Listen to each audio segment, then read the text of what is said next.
Chers frères et sœurs, chers amis, en cette vigile pascale, nous sommes proches de nos frères et sœurs catéchumènes que nous avons rencontrés lors du deuxième dimanche de Carême pour l'appel définitif. L'expérience du confinement que nous vivons tous interdit qu'ils soient baptisés au cours de cette vigile pascale, comme ça aurait dû être le cas dans toutes nos églises.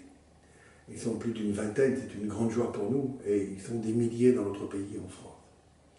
Ces catéchumènes sont des chercheurs de Dieu. Ils ont rencontré le Seigneur, ils l'ont rencontré dans l'Évangile, ils l'ont rencontré parce qu'ils ont rencontré les témoins du Christ, et finalement, ils nous adressent un message. Ils nous invitent, nous aussi, qui sommes des baptisés, et qui sommes des chrétiens, puisque nous sommes rassemblés en ce soir de vigile pascale pour célébrer la résurrection du Seigneur.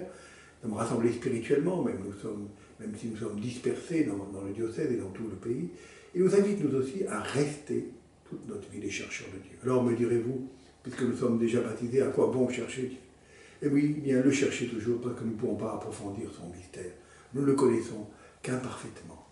Et au cours de cette vigile pascale, au cours de laquelle ils auraient dû être baptisés, ils nous adressent un autre message.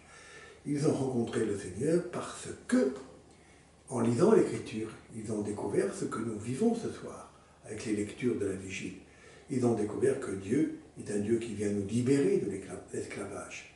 Ils ont découvert que Dieu est un Dieu qui interdit les sacrifices humains. Ils ont découvert que Dieu est un Dieu qui nous invite à prendre soin de cette création, puisque lui-même est le Créateur. Et ils ont rencontré le Christ. Il s'agit d'une rencontre personnelle. Il ne s'agit pas simplement d'une découverte littéraire, livresque. Ils ont rencontré le Christ vivant. Et c'est cette vie, cette résurrection que nous célébrons aujourd'hui. Et l'Évangile qui nous rapporte ces femmes qui vont au tombeau et qui trouvent un tombeau vide. Et l'ange qui leur dit, ne perdez pas votre temps, ne cherchez pas. Il est en Galilée, il vous précède. Eh bien, le Seigneur n'a pas besoin des aromates. Il a besoin que nous le cherchions. Il a besoin que nous le trouvions. Il a besoin que nous le suivions.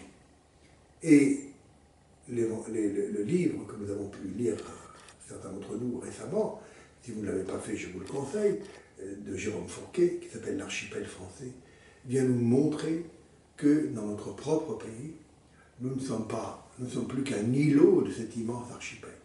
Et que par conséquent, cette mission qui est liée à la résurrection, les femmes, elles voient le tombeau vide, l'ange leur dit qu'il est ressuscité, et qu'il les attend en Galilée, et elles s'y rendent.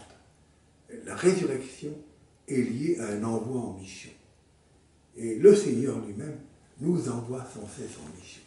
Et l'actualité française nous invite à redoubler, je dirais, de vitalité dans cet esprit missionnaire. Demandons cette grâce au Seigneur, de pouvoir rejoindre tous ces aréopages que le pape François appelle les périphéries, et qui ne sont pas évangélisés, qui n'ont pas rencontré le Christ. Demandons-lui cette grâce en cette vigile de Pâques, de pouvoir proclamer qu'il est ressuscité.